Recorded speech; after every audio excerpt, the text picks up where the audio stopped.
Hello friends, நம்ம இந்த simple compound காம்ப்ளெக்ஸில் time ரிலேட்டர் மாடலில் ரெண்டாவது ஒரு மாடல் வந்து பிஃபோரை யூஸ் பண்ணி எப்படி நம்ம வந்து சென்டென்ஸை இங்கிலீஷில் எழுதலாம் தமிழ் வழியாக அப்படின்னு பார்த்துட்டு வரோம் ஃப்ரெண்ட்ஸு. அதுக்கு இப்போ வந்து இன்றைக்கி பார்க்குற லெசன் வந்து பிஃபோரை வச்சு பிஃபோர் வர்ற மாடலு. சரி, இது புரியுன்னா ஃப்ரெண்ட்ஸு, இதுக்கு முன்னே ஆஃப்டர் வச்சு ஒரு இது சிம்பிள் காம்பவுண்ட் காம்ப்ளெக்ஸ் தனியாக எழுதி வீடியோ போட்டிருக்கிறேன். அதில் போய் பாருங்கள் ஃப்ரெண்ட்ஸு. அது பார்த்துட்டு வந்துட்டால் தான் உங்களுக்கு இது புரியும் ஃப்ரெண்ட்ஸு. போய் அதுக்கு இதுக்கு முன்னே போட்டிருக்கிற வீடியோ போய் பார்த்துட்டு வாங்க ஃப்ரெண்ட்ஸு. அப்போ தான் வந்து உங்களுக்கு இது புரியும். சரி, நம்ம லெசனுக்குள்ளே போகலாங்களா?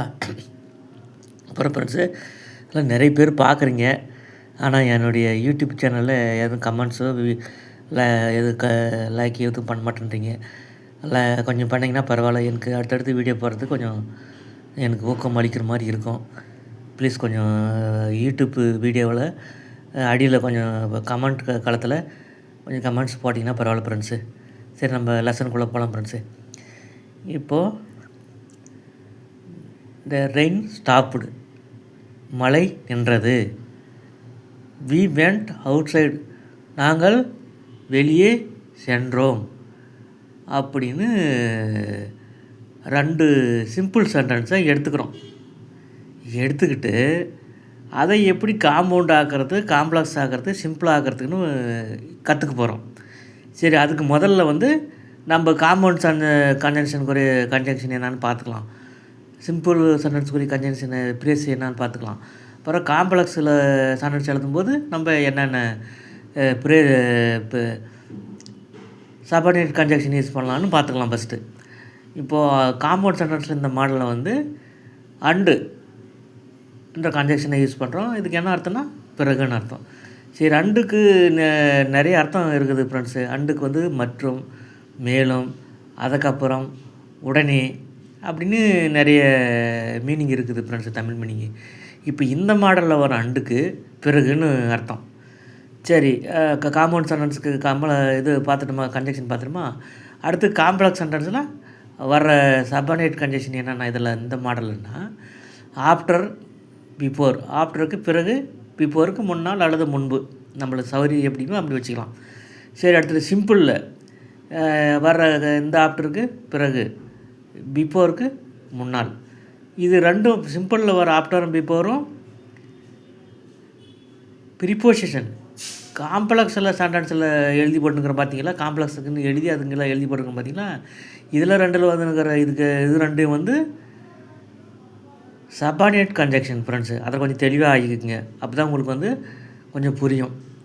சரி, இப்போ உள்ளே போகலாங்க. இப்போ the rain stopped, we went outside, மழை நின்றது, நாங்கள் வெளியே சென்றோம். இப்படி 2 சிம்பிள் சென்டென்ஸை எடுத்துக்கின்னு இப்போ நம்ம அதை 2 சேர்த்து காம்பவுண்டு, காம்ப்ளெக்ஸு சிம்பிளாக மாற்றி எழுத போகிறோம். மாற்றி எழுதுறதுன்னு நம்ம எப்படி எழுதுறதுன்னு கற்றுக்க போகிறோம். சரி, போகலாங்களா?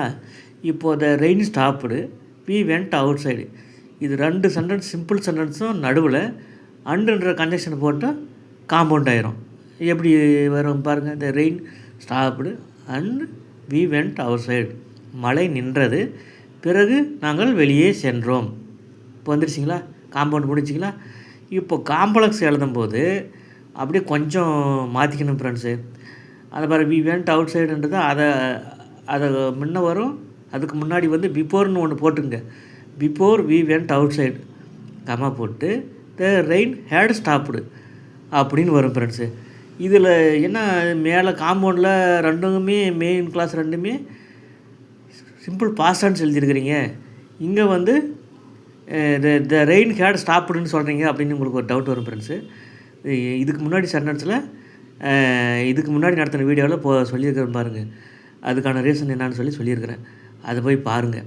அப்போ உங்களுக்கு நல்லா விளக்கமாக அதை பார்த்துட்டு வந்தீங்கன்னா இது வந்து ரொம்ப இந்த எப்படி எழுதியிருக்கிறேன்னு உங்களுக்கு புரியும். சரி, இப்போ போகலாங்களா காம்ப்ளெக்ஸுக்கு.